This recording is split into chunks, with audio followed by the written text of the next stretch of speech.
नमस्कार साथियों, स्वागत है आपका अपने YouTube चैनल झुंझुनू एजुकेशन पर। मैं आपका अपना नितेश तिवारी झुंझुनू। मित्रों, आज अपन इस वीडियो में बात करेंगे राजस्थान यूनिवर्सिटी जयपुर है उसका BA second semester public administration लोक प्रशासन का जो पेपर लगने जा रहा है उस पेपर के इंपॉर्टेंट क्वेश्चन और उनकी कुछ व्याख्या मैं आपको बताऊंगा कि उनके आंसर्स क्या रहेंगे। ठीक है, इंपॉर्टेंट क्वेश्चन और आंसर मैं आपको बताऊंगा। तो अगर आपने अभी तक कुछ नहीं पढ़ा तो आप ये वीडियो देख लेना, आप लोगों के लिए रामबाण उपाय रहने वाली है। इसमें 80-90% क्वेश्चन यहां से आने की पूरी पूरी संभावना है, क्योंकि भाई जो आपके सिलेबस के अच्छे से क्वेश्चन है वो मैं आपको बताऊंगा। ठीक है, और पेपर का नाम क्या रहेगा? Indian government and administration. ठीक है, भारतीय सरकार और प्रशासन है उसके बारे में अपन अध्ययन करेंगे। तो राजस्थान यूनिवर्सिटी के जितने विद्यार्थी जिन्होंने अभी तक यूट्यूब को सब्सक्राइब नहीं किया है तो झुंझुनू एजुकेशन जिस पे आप लोग ये वीडियो देख रहे हो उस यूट्यूब को सब्सक्राइब कर लीजिए, ताकि जैसे अगली क्लास हम लोग अपलोड करें तो आपके पास नोटिफिकेशन पहुंच जाए। तो फटाफट सारे लोग पहले तो चैनल को सब्सक्राइब कर लीजिए भाई, ये नाम ध्यान में रखना आपको। दूसरा काम, आपको टेलीग्राम ज्वाइन कर लेना भाई। झुंझुनू एजुकेशन के नाम से टेलीग्राम चैनल है, इसकी लिंक वीडियो के डिस्क्रिप्शन में भी है, या आप टेलीग्राम एप्लीकेशन पे जाके झुंझुनू एजुकेशन लिखो और इस चैनल को ज्वाइन कर लो। दूसरा काम, झुंझुनू एजुकेशन के नाम से इंस्टाग्राम में इसको फॉलो सभी विद्यार्थियों को करना है। जितने भी बच्चे हैं सारे लोग इस चैनल को फॉलो कर लेना भाई। ठीक है, इसकी लिंक वीडियो डिस्क्रिप्शन में है, आप इस अकाउंट को सर्च कर सकते हो इंस्टाग्राम पे झुंझुनू एजुकेशन नाम से और फॉलो कर लेना। व्हाट्सएप, जिसको व्हाट्सएप ग्रुप में ऐड होना है वो इस नंबर पे, ठीक है, 9521222478, इस नंबर पे अपना नाम प्लस में राजस्थान यूनिवर्सिटी लिख के भेजना भाई। दोनों चीजें भेजोगे तो ही आपको ग्रुप में ऐड कर पाएंगे। ठीक है, नाम और राजस्थान यूनिवर्सिटी ये दोनों चीज आप लिख के भेजोगे व्हाट्सएप के माध्यम से, तभी आपको हमारी टीम ग्रुप में ऐड कर पाएगी। तो नाम और राजस्थान यूनिवर्सिटी लिख के आप लोग भेजना भाई। ठीक है, नंबर ये रहेंगे, इसको सारे लोग सेव कर लेना झुंझुनू एजुकेशन के नाम से, और इस पे नाम और राजस्थान यूनिवर्सिटी लिख के भेज देना और सब्सक्राइब कर लीजिए नेक्स्ट क्लास के लिए। फटाफट सारे लोग सब्सक्राइब कर लो जिन्होंने नहीं कर रखा, ताकि कोई भी वीडियो मिस नहीं हो और जितने भी अपडेट्स हम लोग अपलोड करें आपके पास डायरेक्ट पहुंच जाए। राजस्थान यूनिवर्सिटी सारी अपडेट्स और इंपोर्टेंट क्वेश्चन आपको इसी यूट्यूब चैनल पे मिलेगी झुंझुनू एजुकेशन पे। चलो मित्रों, चलते हैं पहली यूनिट पे। 4 यूनिट में आपका सिलेबस है, चारों यूनिटों के टॉप क्वेश्चन है वो मैं आप लोगों के लिए लेके आया हूं। पहला क्वेश्चन है, भारतीय प्रशासन के विकास का मौर्य, मुगल और ब्रिटिश काल के संदर्भ में वर्णन कीजिए।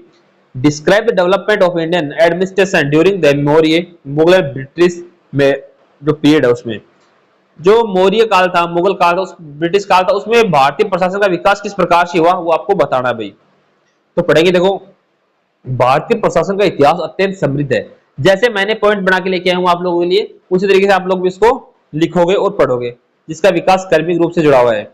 मौर्य काल में, ठीक है, मौर्य काल में केंद्रीकृत और लोक कल्याणकारी प्रशासन था मित्रों। मौर्य प्रशासन अत्यधिक केंद्रीकृत था, जिसका केंद्र बिंदु राजा था। राजा होता है सब कुछ। कौटिल्य के अर्थशास्त्र के अनुसार राजा का उद्देश्य लोक कल्याण था, कि भाई जनता कल्याण करना ही एक राजा का उद्देश्य होता है। यह था किसके अनुसार? कौटिल्य के अनुसार। प्रशासनिक ढांचा तक क्या था? राजा था, राजा की सहायता के लिए मंत्री परिषद होती थी, शीर्ष अधिकारियों को तीर्थ या अमात्य कहा जाता था। जो ऑफिसर थे ना इस टाइम के मौर्य काल के, तो उसमें अधिकारियों को तीर्थ या अमात्य कहा जाता था। विशेषताएं क्या थी? साम्राज्य प्रांतों, मंडलों और जिलों में विभाजित था। एक अत्यंत सुदृढ़ गुप्तचर व्यवस्था थी और कुशल कर संग्रहण प्रणाली इस काल की प्रमुख विशेषता थी मित्रों। इस प्रकार से देखना है। मौर्य काल में क्या था? सॉरी, मौर्य हो गया। मुगल काल में क्या था? मुगल काल में सैन्यवादी और नौकरशाही ढांचा था। मुगल नौकर भी रखते थे, सैन्यवादी थे। उस प्रकार से मुगल प्रशासन सैन्य शक्ति पर आधारित था, जिसमें विदेशी और स्थानीय प्रणालियों का मिश्रण था। इसमें प्रशासनिक ढांचा क्या था? इसमें जो सम्राट होता था वो तो सबसे बड़ा था, सर्वोपरि सम्राट। इसकी सहायता के लिए वकील था, वजीर था, मीर बख्शी सैन्य प्रमुख होते थे। विशेषताएं क्या थी? अकबर द्वारा शुरू की गई मनसबदारी व्यवस्था प्रशासनिक और सैन्य ढांचे का मुख्य आधार थी। इसके अलावा प्रांतीय स्तर पर सूबा, सरकार और परगना का पदानुक्रम था। टोडरमल की 10 साली प्रणाली ने भूमि राजस्व प्रशासन को सुदृढ़ किया। इस प्रकार से ये आपको देखना है भाई। नेक्स्ट है ब्रिटिश काल, जो आधुनिक नियम आधारित संस्थागत प्रशासन था भाई ब्रिटिश काल में। ब्रिटिश काल ने भारत को एक एकीकृत कानूनी और आधुनिक प्रशासनिक ढांचा दिया, जिसका मुख्य उद्देश्य औपनिवेशिक हितों की रक्षा और राजस्व संग्रहण था। प्रशासनिक ढांचा क्या था? 1858 के बाद शासन सीधे ब्रिटिश क्राउन के अधीन आ गया। वॉइसरॉय और उसकी परिषद मुख्य नीति निर्माता थे। वॉइसरॉय था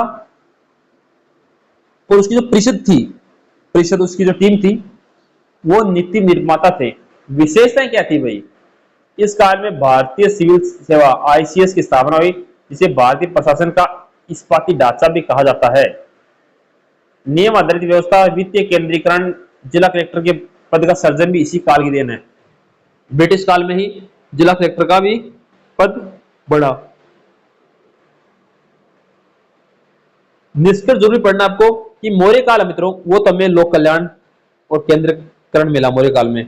मुगलों से सुदृढ़ प्रांतीय विभाजन मिला, तो अंग्रेजों से नौकरशाही तक कानून का शासन मिला।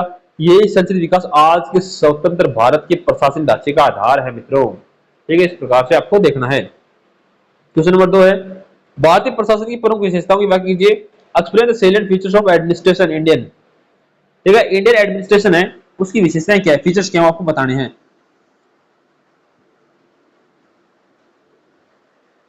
संसदीय लोकतंत्र और राजनीति नियंत्रण, पहली विशेषता ये है। भारतीय प्रशासन लोकतांत्रिक मूल्य पर आधारित है भाई, सही बात है, लोकतंत्र है यहाँ पे। यह प्रशासनिक व्यवस्था पूरी तरह से जनता द्वारा चुनी गई राजनीतिक कार्यपालिका के प्रति जवाबदेह होती है।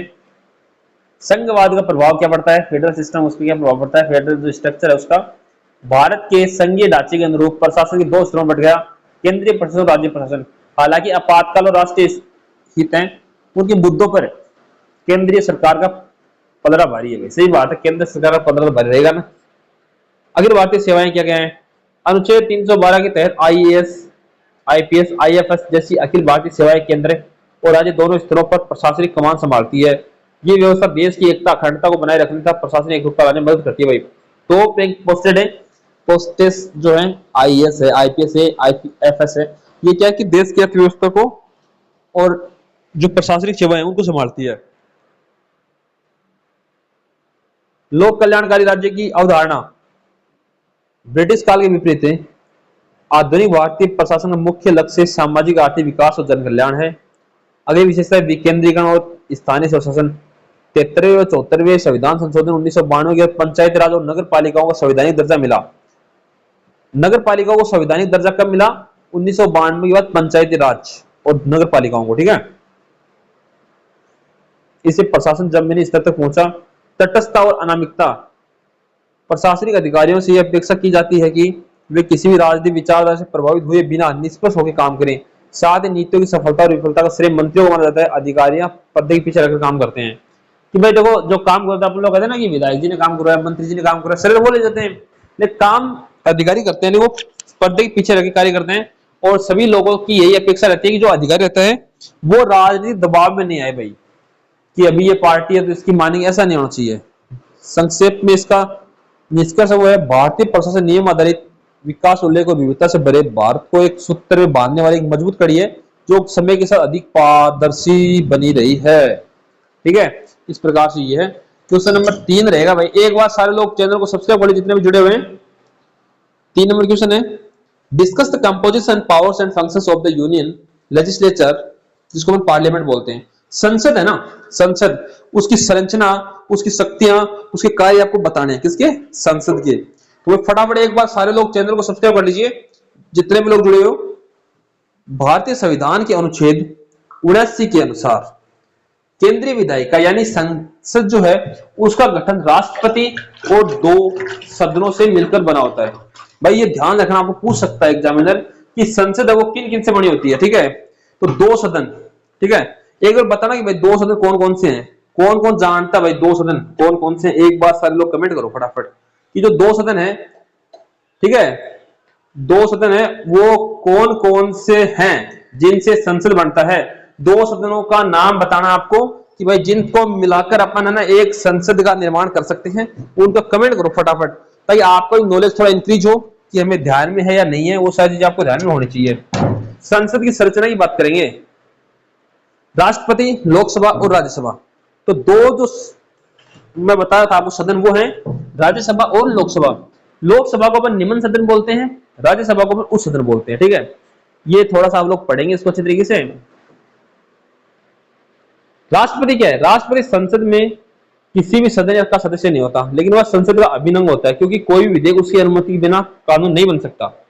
लोकसभा क्या कहता है? इसके सदस्य जनता द्वारा प्रत्येक मतदान चुने जाते हैं। इसकी अधिकतम संख्या 550 हो सकती है, वर्तमान में 543 है निर्वाचित सदस्य। इसका कार्यकाल सामान्य 5 वर्ष।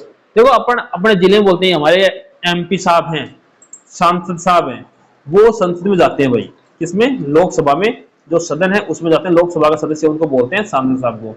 राज्यसभा ये एक स्थायी सदन जो कभी भंग नहीं होता। इसके सदस्यों का चुनाव राज्य विधानसभा के सदस्यों द्वारा होता है। जो अपन विधायक चुन के भेजते हैं ना, वो इनको चूज करते हैं। इनकी अधिकतम संख्या 250 है, वर्तमान में 245, जिसमें 12 सदस्य राष्ट्रपति द्वारा कला, साहित्य, विज्ञान और समाज की सेवा क्षेत्र में नामांकित किए जाते हैं। प्रत्येक सदस्य का कार्यकाल 6 वर्ष होता है। राज्यसभा का कार्यकाल 6 वर्ष होता है। ठीक है, संसद की शक्तियां और कार्य क्या है? विधायी शक्तियां बात करेंगे। संसद का मुख्य काम देश के लिए कानून बनाना है। यह संघ सूची, समवर्ती सूची, अवशिष्ट विषयों पर कानून बनाती है। वित्तीय शक्तियां, भारतीय संचित निधि पर संसद का पूर्ण नियंत्रण होता है। सरकार संसद की मंजूरी बिना न तो टैक्स लगा सकती है और न ही धन खर्च कर सकती है। मतलब सारे काम संसद के बीच में होंगे।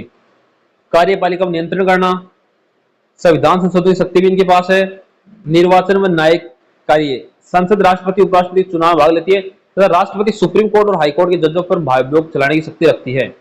निष्कर्ष क्या निकलता है? भारतीय संसद केवल एक कानून बनाने वाली संस्था नहीं है, बल्कि ये देश की संप्रभुता, जनता की आकांक्षा और कार्यपालिकाओं जवाबदारी तय करने वाला लोकतंत्र का सर्वोच्च मंत्र है।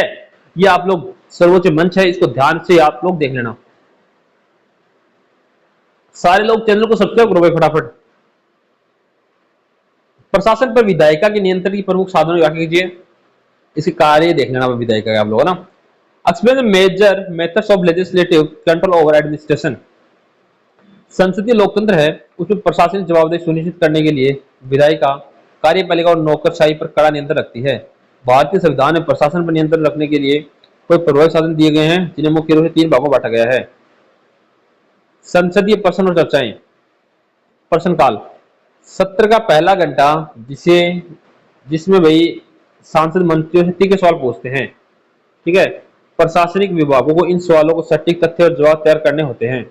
शून्यकाल, बिना पूर्व सूचना के लोक महत्व के जुड़े मुद्दे उठाए जाते हैं कि कोई सूचना नहीं देते, लेकिन लोक महत्व है कि भाई ये आम इंसान के लिए काम की चीजें, तो उसका मुद्दा उठा लेते हैं। वाद विवाद प्रस्ताव, ध्यानाकर्षण प्रस्ताव, काम रोको प्रस्ताव और अल्पकालिक चर्चाओं के जरिए प्रशासनिक कमियों को उजागर करते हैं।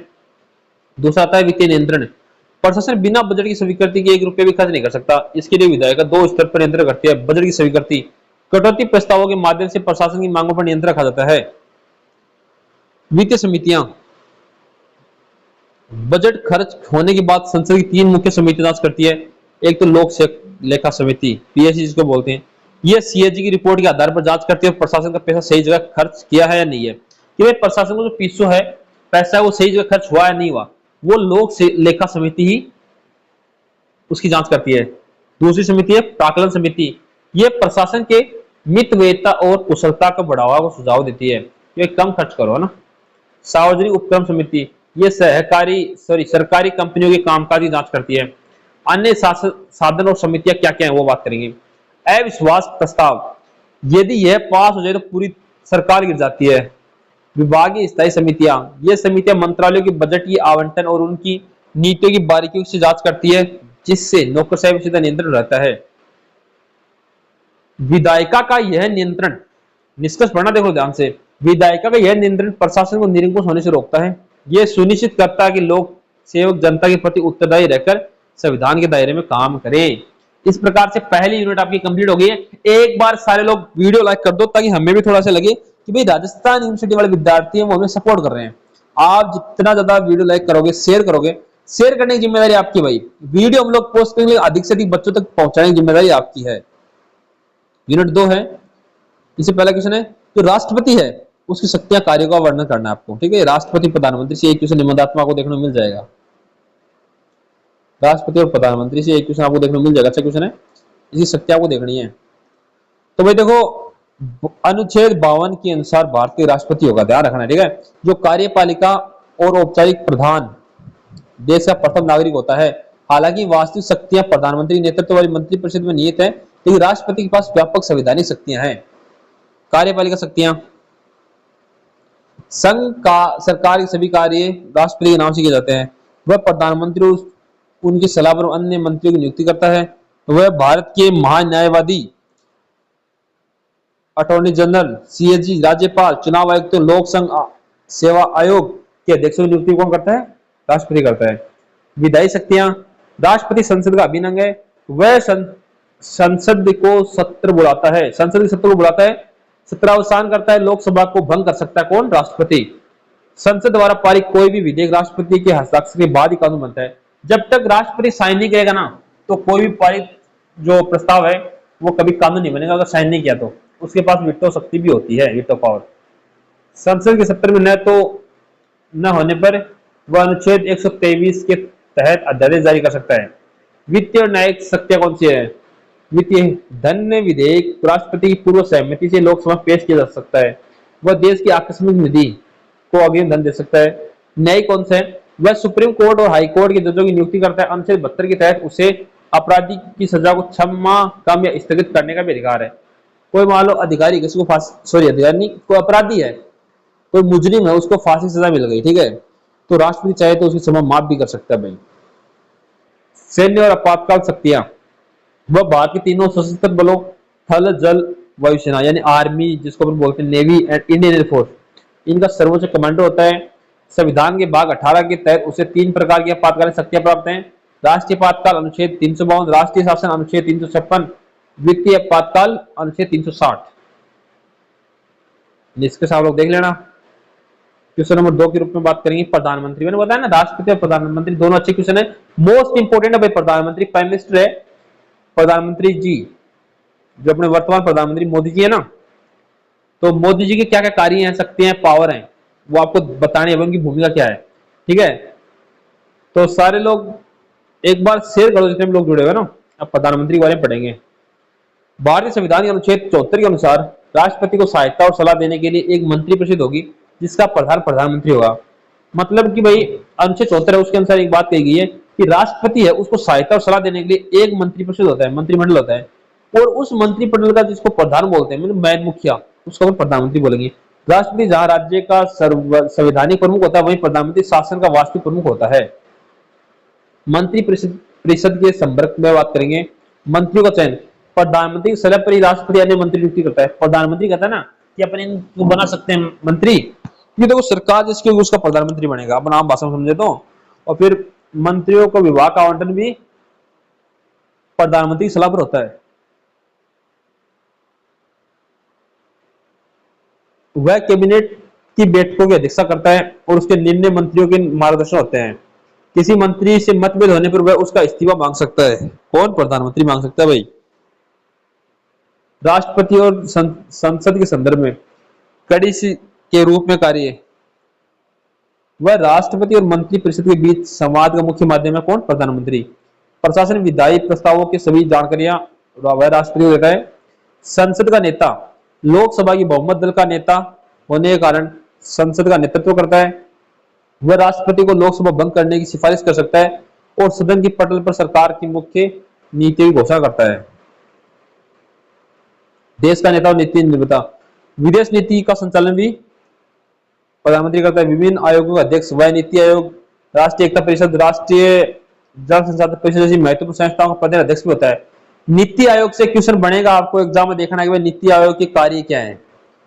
नीति आयोग के बारे में पढ़ लेना, अच्छा क्वेश्चन बनेगा। नीति आयोग, इसका वर्णन आप अपने स्तर पर देखोगे भाई। नीति आयोग है ना, उसको आपको पढ़ना है, और नीति आयोग का अध्यक्ष हमेशा प्रधानमंत्री होता है। तो इसको आप लोग पढ़ लो एक बार फटाफट, नीति आयोग में पढ़ लेना। संक्षेप में समझे तो प्रधानमंत्री भारतीय प्रशासनिक और राजनीतिक व्यवस्था की धुरी है। डॉक्टर भीमराव अंबेडकर जी के शब्दों में, यदि हमारे संविधान, भीमराव अंबेडकर जी क्या कहते हैं, यदि हमारे संविधान के तहत किसी अधिकारी की तुलना अमेरिकी राष्ट्रपति से की जाती है तो वह भारत का प्रधानमंत्री है।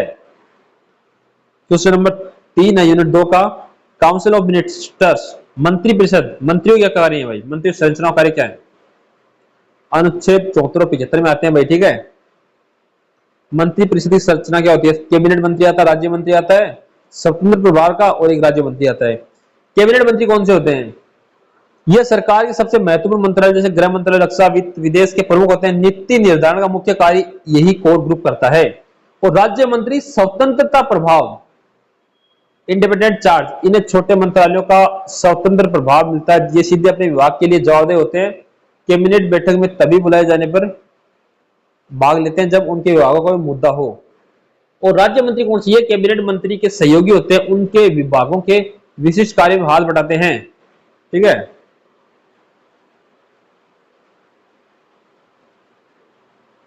मंत्री परिषद के प्रमुख कार्य क्या है? नीति निर्धारण करते हैं, विधायी कार्य करते हैं, वित्तीय नियंत्रण करते हैं और समन्वय और नियुक्ति करते हैं। निष्कर्ष क्या निकलता है? सामूहिक उत्तरदायित्व के सिद्धांत पर काम करता है मंत्री परिषद, जिसका अर्थ है संसद के प्रति एक टीम के रूप में जवाबदेही होते हैं। एक साथ तैरते एक साथ डूब जाते हैं सही बात है ना। केंद्रीय सचिवालय एवं कैबिनेट सचिवालय के संगठन और कार्यों का वर्णन कीजिए। Describe the organisation and functions of the central secretariat and cabinet secretariat. जो केंद्रीय सचिवालय है एंड कैबिनेट सचिवालय, उसके बारे में आपको देखना है। भारतीय प्रशासनिक व्यवस्था में केंद्रीय सचिवालय और कैबिनेट सचिवालय नीति निर्माण और प्रशासनिक समन्वय के दो सर्वोच्च स्तंभ है। मित्रों, ये लाइन लिख लेना आप लोग ऐसी ऐसी। जैसे मैं बता रहा हूं ना, आप लोग तो वैसे का वैसे सुनना और छाप देना। केंद्रीय सचिवालय के बारे में पढ़ेंगे। ये भारत सरकार के सभी मंत्रालयों और विभागों का सामूहिक नाम है। संगठन, इसका राजनीतिक प्रमुख मंत्री होता है और प्रशासनिक प्रमुख सचिव होता है। इसके पदानुक्रम में सचिव, संयुक्त सचिव, उप सचिव और अपर सचिव शामिल होते हैं। ये मुख्य रूप से लाइन स्टाफ के रूप में कार्य करता है। इसका कार्य क्या है? इसका प्राथमिक कार्य मंत्रियों को नीति निर्माण, कानून का मसौदा तैयार करने, बजटीय नियंत्रण और संसदीय प्रश्नों को उत्तर देने की सहायता करना है। यह नीति निर्माण और नीति कार्यान्वयन को अलग रखने के स्प्रेड सिस्टम पर काम करता है। मित्रों,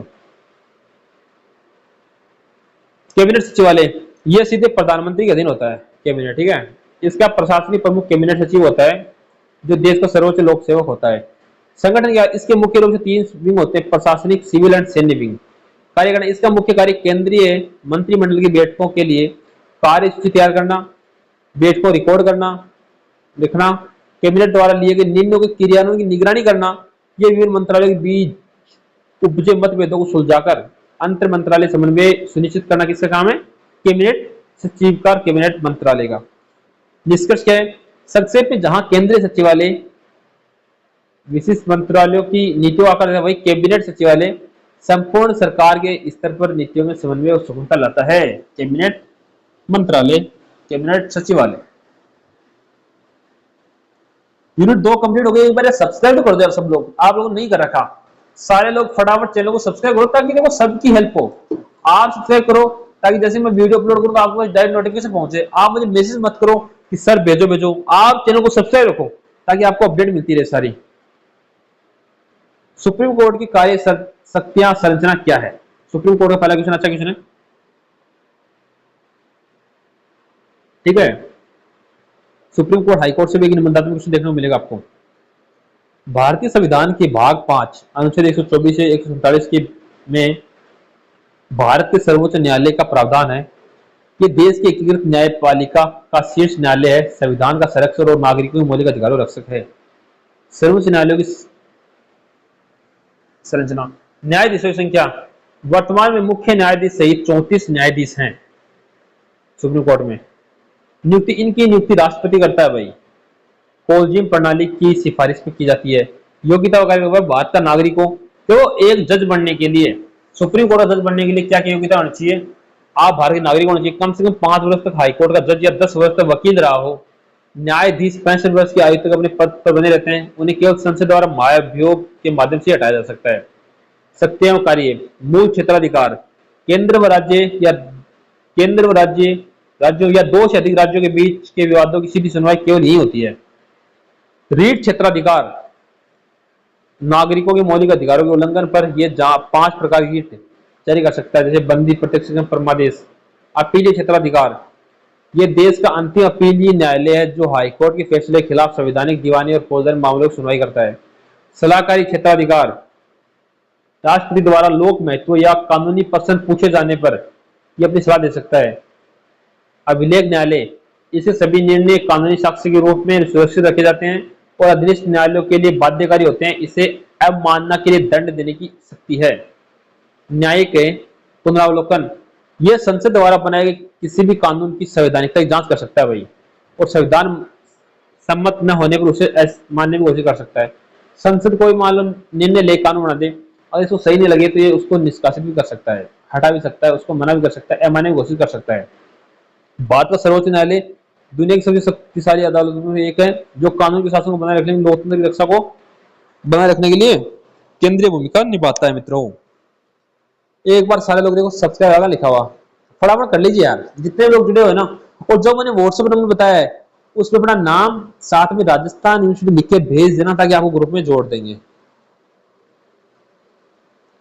उच्च न्यायालय है ना, उसकी संरचना और अधिकार क्षेत्र क्या है?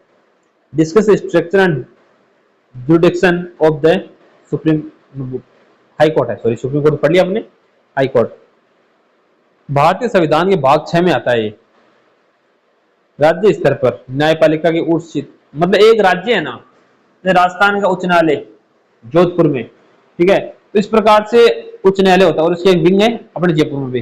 वर्तमान में भारत में कुल 25 उच्च न्यायालय हैं। उच्च न्यायालय की संरचना क्या होती है? गठन, प्रत्येक उच्च न्यायालय में एक मुख्य न्यायाधीश होता है और ऐसे अन्य न्यायाधीश होते हैं जिन्हें राष्ट्रपति समय समय पर नियुक्त करना आवश्यक समझे। नियुक्ति कौन करता है? न्यायाधीशों की नियुक्ति राष्ट्रपति द्वारा भारत के मुख्य न्यायाधीश, संबंधित राज्यों के राज्यपाल और कोलेजियम की सलाह पर की जाती है। कार्यकाल व योग्यता, न्यायाधीश 62 वर्ष की आयु तक पद पर रहते हैं। इसके लिए योग्यता वह भारत का नागरिक हो, बाद में कम से कम 10 वर्ष तक न्यायिक पद पर रहा हो और किसी हाईकोर्ट में 10 वर्ष तक अधिवक्ता रहा हो। अधिकार क्षेत्र और शक्तियां, प्राथमिक मूल क्षेत्राधिकार, रीढ़ क्षेत्राधिकार, अपील क्षेत्राधिकार, अधीक्षण एवं प्रशासनिक शक्ति, अभिलेख न्यायालय इसके क्षेत्राधिकार हैं। निष्कर्ष क्या निकलता है मित्रों? उच्च न्यायालय राज्य की न्यायिक व्यवस्था का मुख्य स्तंभ है, जो न केवल नागरिकों के अधिकारों की रक्षा करता है बल्कि अधीनस्थ न्यायालयों पर प्रभावी नियंत्रण रखकर जमीनी स्तर पर न्याय सुनिश्चित करता है। मैं फिर से कह रहा हूं, मैं ये क्लास आप लोगों को इतनी शानदार लेके आया हूं, अगर आपने पढ़ लिया, इस क्लास को देख लिया, तो आपको कुछ भी पढ़ने की आवश्यकता नहीं है। यहीं से क्वेश्चन बनेंगे, यहीं से उत्तर आएगा। आप लोग उत्तर भी लेके आए, बस आप वीडियो के अंत तक बने रहे भाई। न्यायिक पुनरावलोकन क्या है, इसकी महत्व की व्याख्या कीजिए, ठीक है। जुडिशियल रिव्यू क्या है, इसकी बात करेंगे अपन। अच्छा क्वेश्चन है, जुडिशियल रिव्यू वह शक्ति है जिसके तहत न्यायपालिका यानी सुप्रीम कोर्ट हाईकोर्ट विधायिका द्वारा बनाए गए कानूनों और न्यायपालिका द्वारा जारी किए आदेशों की संवैधानिकता जांच करती है। यदि कोई कानूनी आदेश संविधानिक प्रावधानों मूल ढांचों का उल्लंघन करता है तो अदालत उसे असंवैधानिक और शून्य घोषित कर सकती है। न्यायिक पुनरावलोकन का महत्व क्या है? संविधान की सर्वोच्चता की रक्षा करना, मौलिक अधिकारों का संरक्षण, संघीय संतुलन बनाए रखना, निरंकुशता पर रोक और जीवंत संविधान, ये इसकी विशेषताएं हैं। संक्षेप में समझे तो न्यायिक पुनरावलोकन भारतीय लोकतंत्र का एक अनिवार्य सुरक्षा कवच है। यह न्यायपालिका को वह शक्ति देता है जिससे वह मूल ढांचे की रक्षा करते हुए लोकतंत्र और नागरिक अधिकारों का अक्षुण्ण रख सके। अच्छा बिंदु है मित्रों, न्यायिक पुनरावलोकन, इसको पढ़ लेना। न्यायिक सक्रियता, जुडिशियल एक्टिविज्म क्या है तथा प्रशासनिक पर जो नियंत्रण है, कौन सा न्यायिक नियंत्रण, वो क्या है? Discuss judicial activism and judicial control over administration. न्यायपालिका की वह सजग भूमिका है जिसमें वह पारंपरिक दृष्टिकोण से आगे बढ़कर कार्यपालिका यानी सरकार और विधायिका को उसके संवैधानिक कर्तव्यों का पालन करने के लिए बाध्य करती है। यह तब उत्पन्न होती है जब प्रशासन निष्कर्ष से भ्रष्ट जन आकांक्षाओं को पूरा करने में विफल होता है। भारतीय जनहित याचिका इसकी मुख्य वाहक रही है। मित्रों, प्रशासन पर न्यायिक नियंत्रण के साधन कौन कौन से हैं? तो संवैधानिक उपचार, रीट लगाओ सबसे पहले तो। संविधान के अनुच्छेद 32 SC 226 HC के तहत न्यायपालिका बंदी, प्रत्यक्षीकरण, परमादेश, प्रतिषेध, उत्प्रेषण और अधिकार परीक्षा जैसी रीट जारी करके प्रशासन को मनमानी करने से रोकती है। संवैधानिक वैधता की जांच करना, न्यायपालिका प्रशासनिक आदेशों की जांच करती है, वे कहीं नागरिकों के मौलिक अधिकारों और वैधानिक कानूनों का उल्लंघन तो नहीं कर रहे। निर्देश और दिशा निर्देश भी निकाल सकती है। कई बार कोर्ट जनहित में सीधे नीतिगत दिशा निर्देश जारी करता है, जैसे विशाखा गाइडलाइंस, प्रदूषण नियंत्रण हेतु निर्देश। प्रशासन नियंत्रण में इसका महत्व क्या है? यह नियंत्रण प्रशासन को पारदर्शी, जवाब उत्तरदायी बनाता है। हालांकि जब न्यायपालिका नीति निर्माण और प्रशासनिक कार्यों में अत्यधिक दखल देने लगती है तो इसे न्यायिक अतिक्रमण कहा जाता है, जो शक्तियों का पृथक्करण के सिद्धांत के खिलाफ है। निष्कर्ष क्या निकलता है? न्यायिक सक्रियता उन नियंत्रण प्रशासन की निरंकुशता को रोकने और बेहतर साधन है, बस सत्य न्यायपालिका अपनी लक्ष्मण रेखा का ध्यान रखें ताकि लोकतंत्र संतुलन बनाए रख सके। ठीक है, एक बार सारे लोग चैनल को शेयर कर दीजिए फटाफट, जितने लोग जुड़े हुए हो, ताकि सबकी हेल्प हो गई। यूनिट 4 पे चलेंगे अपन। एक बार सब लोग चैनल को सब्सक्राइब करो यार, कर लो ना, ताकि आप लोगों को ढूंढना नहीं पड़ेगी चैनल कहाँ है, क्योंकि सारी चीजें मैं आपको समझा रहा हूँ। बस आपको सिर्फ इतना काम करना है, चैनल को सब्सक्राइब कर लीजिए ताकि अपडेट आपको मिलती रहे, और जैसे हम लोग वीडियो अपलोड करें तो आपके मोबाइल की स्क्रीन पर वीडियो आ जाए। यूनिट 4 यूपीएससी मोस्ट इंपोर्टेंट, पहला क्वेश्चन 100% एग्जाम में आने की संभावना। यूपीएससी का गठन एवं कार्यों की चर्चा। यूपीएससी का गठन एवं कार्यों की चर्चा पक्का पूछ सकता है, यूनियन पब्लिक सर्विस कमीशन है, इसके बारे में आपको पढ़ना है।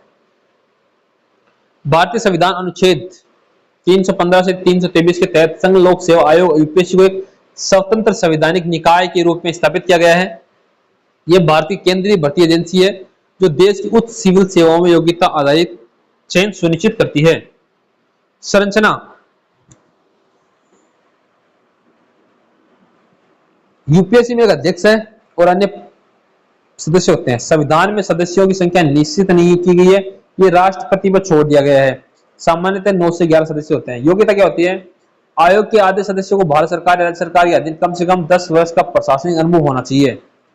कार्यकाल क्या है? अध्यक्ष और सदस्य 6 वर्ष या 65 वर्ष की आयु जो भी पहले हो तक बने रहते हैं। स्वतंत्रता क्या? इन्हें केवल संविधान में वर्णित प्रक्रिया के आधार पर राष्ट्रपति द्वारा हटाया जा सकता है। इनकी सेवा शर्तों के नियुक्ति के बाद कोई अलाभकारी परिवर्तन नहीं किया जा सकता। आयोग की प्रमुख कार्य क्या है? भर्ती और परीक्षा करवाना, जैसे Akhil Bharatiya IAS, IPS, IFS है ना, इसकी परीक्षा कौन करता है? यूपीएससी करवाता है। केंद्रीय सेवाएं जैसे ग्रुप ए ग्रुप बी के लिए परीक्षा जैसे सिविल सेवा परीक्षा, एनडीए, सीडीएस, इनकी परीक्षा कौन कराता है? यूपीएससी करवाता है। परामर्श दात्री कार्य, सरकार द्वारा निम्नलिखित विषयों में अनिवार्य रूप से यूपीएससी परामर्श लेती है। कौन कौन से कार्य है भाई? सिविल सेवाओं की भर्ती में तरीकों नियमों में कैसे भर्ती को चेंज करना चाहिए, नियुक्तियां पदोन्नतियां, एक सेवा से दूसरी सेवा में स्थानांतरित सिद्धांतों पर कार्य करने का काम भी यूपीएससी सलाह लेती है। लोक सेवाओं को पर की जाने वाली अनुशासनात्मक कार्यवाही पर भी एक्शन लेने का काम ये कर सकते हैं, इनसे सलाह ली जाती है। ठीक है, रिपोर्ट प्रस्तुत करना भी कार्य इनका ही है। आयोग प्रतिवर्ष अपने कार्य की रिपोर्ट राष्ट्रपति को सौंपता है, जिसे संसद के समक्ष रखा जाता है। यूपीएससी भारत में योग्यता प्रणाली के संरक्षक के रूप में कार्य करता है। यह राजनीति से पूरी तरह स्वतंत्र रहकर देश के कुशल और निष्पक्ष नौकरशाही प्रदान करने का मुख्य आधार है। मित्रों, क्वेश्चन नंबर 2 है वित्त आयोग का गठन, कार्य महत्व। मैंने आपको नीति आयोग बताया था भाई, उसको पढ़ लेना सारे लोग, ठीक है ना। नीति आयोग, जिसको पूर्व में योजना आयोग बोलते थे, उनको पढ़ लेना आप लोग। नीति आयोग के बारे में पूछ सकते हैं। अपन इस क्वेश्चन में देखेंगे जो वित्त आयोग है, फाइनेंस कमीशन है, उसके बारे में 280 अनुच्छेद है। ठीक है,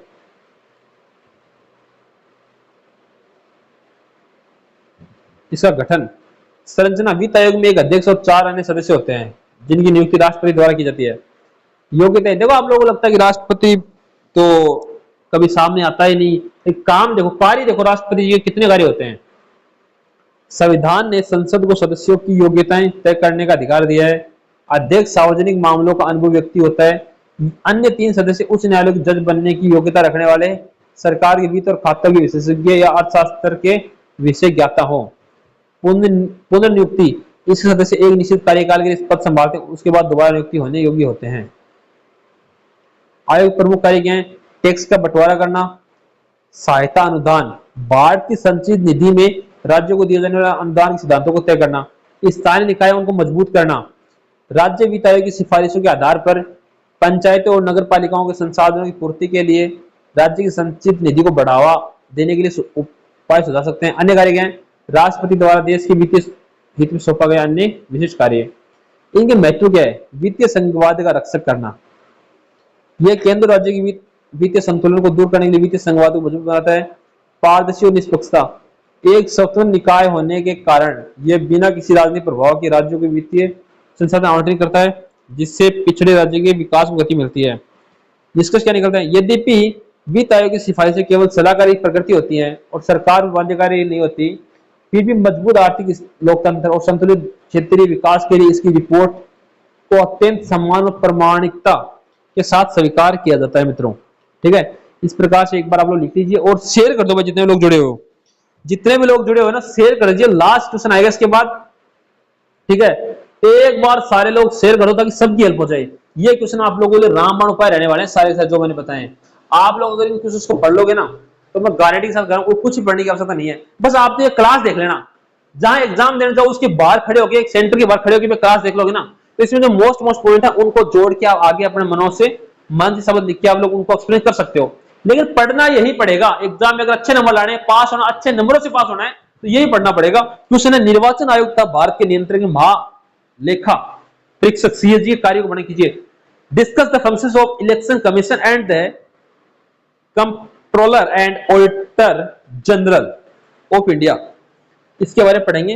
मैंने कहा ना, इस क्लास के अंदर जितने भी क्वेश्चन बताए भाई, टॉप क्लासेस क्वेश्चन है, पढ़ना ही पड़ेगा आपको। भारतीय संविधान ने लोकतांत्रिक व्यवस्था को सुचारू रूप से संचालन चलाने के लिए वित्तीय सुनिश्चित करने के लिए कई स्वतंत्र संवैधानिक निकायों का सर्जन किया है। इनमें निर्वाचन आयोग एवं भारत के नियंत्रक महालेखा परीक्षक भी शामिल है मित्रों। निर्वाचन आयोग संविधान के अनुच्छेद 324 के तहत स्थापित निर्वाचन आयोग एक स्थायी और स्वतंत्र निकाय है। इसका मुख्य कार्य देश के स्वतंत्र, निष्पक्ष और पारदर्शी चुनाव संपन्न कराना है। ये संसद, राज्य विधानसभा और राष्ट्रपति और उपराष्ट्रपति के पदों पर चुनाव संचालन करता है। प्रमुख कार्य क्या है? चुनावी क्षेत्रों निर्धारण, जनगणना के आंकड़ों के आधार पर पूरे देश में निर्वाचन क्षेत्रों की सीमाओं का निर्धारण करना, मतदाता सूची तैयार करना, ये भी इनका काम है। चुनाव कार्यक्रम की घोषणा, की चुनाव कब होगा, चुनाव में फॉर्म कब भरे जाएंगे, फॉर्म वापस कब लिए जाएंगे, सारे ये काम करना भी चुनावी जो निर्वाचन आयोग इसका कार्य है। राजनीतिक दलों की मान्यता कि भाई कोई पॉलिटिकल पार्टी से बीजेपी, कांग्रेस, आम कौन सा चुनाव लड़ सकता है, कौन सा सही है, कौन सा नहीं, वो भी इनका काम है। आचार संहिता लागू करना, चुनाव के दौरान भाई की आदर्श प्रचार करना, कब तक प्रचार कर सकते हो, कब आप प्रचार नहीं कर सकते, वो सारी चीजें भी निर्वाचन आयोग लागू करता है। परामर्श व अर्ध न्यायिक कार्य, इनको पढ़ेंगे थोड़ा सा। सांसद और विधायक आयोग की तरफ जुड़े मामले पर क्रम से राष्ट्रपति और राज्यपाल को सलाह देना, कि वो तो सांसद है, वो अयोग्य है, तो राष्ट्रपति और राज्यपाल को सलाह दो कि ये अयोग्य है, ये चुनाव नहीं लड़ सकता। सीएजी के क्या कार्य हैं? सीएजी है भारतीय संविधान के जो भाग 5 है उसके तहत स्थापित हुआ है। ये वित्तीय प्रणाली का सर्वोच्च रक्षक है। डॉक्टर भीमराव अम्बेडकर जी ने इसे संविधान के तहत सबसे महत्वपूर्ण अधिकारी माना है। ये सरकार की वित्तीय जवाबदारी तय करता है। प्रमुख कार्य क्या है? संचित जो निधि है उसका अंक्षेपण करना, आकस्मिकता व लोक खाते की निधि की जांच करना, ये पॉइंट्स लिख लेना अपने नोटबुक में। वित्तीय रिपोर्टों की जांच करना, जैसे सरकारी विभाग में व्यापारिक विनिर्माण और लाभ हानि होती है, उसका ऑडिट तैयारी कौन करता है? सीएजी तैयार करता है। सरकारी कंपनियों की ऑडिट, केंद्र और राज्य सरकार की स्वामित्व वाली सरकारी कंपनियों, निगमों और बाह्य अनुदान पाने वाली संस्थाओं के खातों की जांच भी कौन करता है? सीएजी करता है। औचित्य अंक्षेपण, ठीक है, ऑडिट करना है ना। ये जांचना क्या सरकारी धन का उपयोग बुद्धिमानी, मितव्ययिता, सही उद्देश्य के लिए किया गया है, न केवल नियमों की पालना करने के लिए। प्रतिवेदन सौंपना, केंद्र के खातों से संबंधित अपनी रिपोर्ट राष्ट्रपति को, राज्य संबंधी रिपोर्ट राज्यपाल को सौंपना, ये काम भी भाई सीएजी का ही है। निष्कर्ष क्या निकलता है? संक्षेप में, जहां निर्वाचन आयोग भारतीय लोकतंत्र की राजनीतिक सुचिता सुरक्षक है, वही सीएजी देश के खजाने की वित्तीय सुचिता और पारदर्शिता प्रहरी है।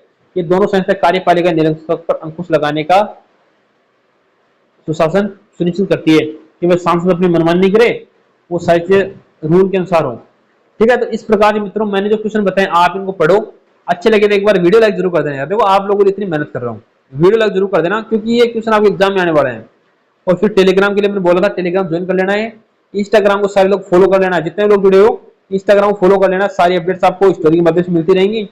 जिसको व्हाट्सएप ग्रुप में ऐड होना है, इस नंबर पे अपना नाम प्लस साथ में राजस्थान यूनिवर्सिटी लिख के भेज देना, आप ग्रुप में जोड़ दिया जाएगा। और एक बार सब लोग दबा के शेयर कर दो अपने दोस्तों तक, ताकि सबकी हेल्प हो जाए। और चैनल को सब्सक्राइब कर लीजिए नेक्स्ट क्लास के लिए, तो जितने भी सेमेस्टर होंगे, जितने पेपर होंगे, सबके इंपॉर्टेंट क्वेश्चन आपको एकमात्र यूट्यूब चैनल जूनियर एजुकेशन में मिलेंगे। तो सब तक शेयर करिए। धन्यवाद साथियों।